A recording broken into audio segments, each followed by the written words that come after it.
Ya saudara, banyak masyarakat yang belum mengetahui bahwa Mahkamah Agung ini memiliki kewenangan untuk menguji peraturan perundang-undangan di bawah undang-undang melalui hak uji material atau HUM.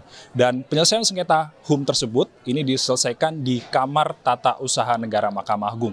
Dan untuk mengetahui lebih lengkap terkait dengan penyelesaian sengketa hak uji material tersebut, kita sudah bersama Ketua Muda Kamar Tata Usaha Negara yang mulia Profesor Dr. Julius. Selamat malam, Pak.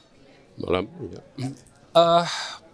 Yang mulia, bisa dijelaskan kalau misalnya ini apa saja regulasi yang bisa diuji di hak uji material dan juga apa saja bentuk syaratnya, Pak? Semua peraturan perundang-undangan, prinsipnya di Indonesia ini bisa dilakukan uji materi. Tapi sudah diatur secara tegas di dalam Undang-Undang Dasar bahwa untuk pengujian undang-undang dengan dasar pengujian konstitusi itu menjadi kewenangan Mahkamah Konstitusi.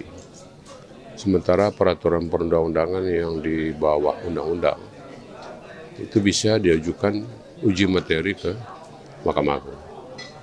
Ya bentuknya semua ya, peraturan pemerintah, perpres, peraturan menteri, peraturan gubernur, peraturan wali kota. Termasuk peraturan Mahkamah Agung sendiri bisa diajukan uji materi ke Mahkamah Agung.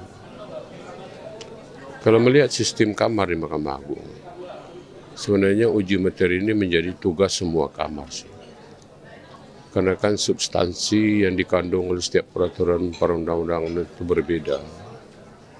Idealnya kalau peraturan yang diuji di Mahkamah Agung itu mengandung aspek-aspek pidana, itu tentu hakim agung yang menyidangkannya hakim pidana.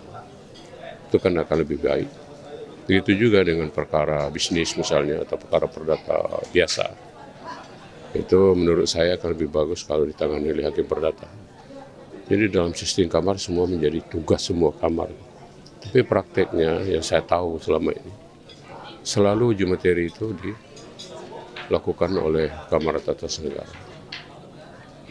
Ya, saya tahu sejak saya di Mahkamah Agung, hanya beberapa kali itu di dalam susunan tim uji materi itu diambil juga Hakim Agung dari Kamar Pidana dan Pidana yang pernah saya tahu. Sampai sekarang tetap menjadi tugas Kamar Tun.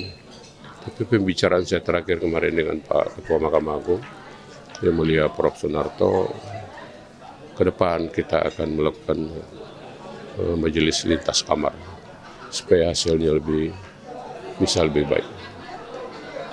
Perbedaan antara hak uji material di Mahkamah Agung dan juga Mahkamah Konstitusi ini seperti apa, Pak?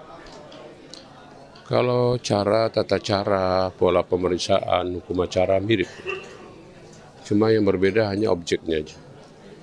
Kalau Mahkamah Konstitusi terhadap undang-undang, di bawah undang-undang kewenangan Mahkamah Agung. Baik. Terima kasih Yang Mulia Julius atas waktunya bersama Kompas TV. Sehat-sehat selalu, Pak. Nah, itu dia, saudara, Kamar Tata Usaha Negara merupakan garda terdepan untuk melakukan harmonisasi terhadap regulasi. Dan lewat hak uji material, Mahkamah Agung memastikan agar upaya penyelesaian sengketa ini tetap berpegang kepada kepastian hukum. Niko Anggriawan, Bimo Wicaksana, Kompas TV, Jakarta.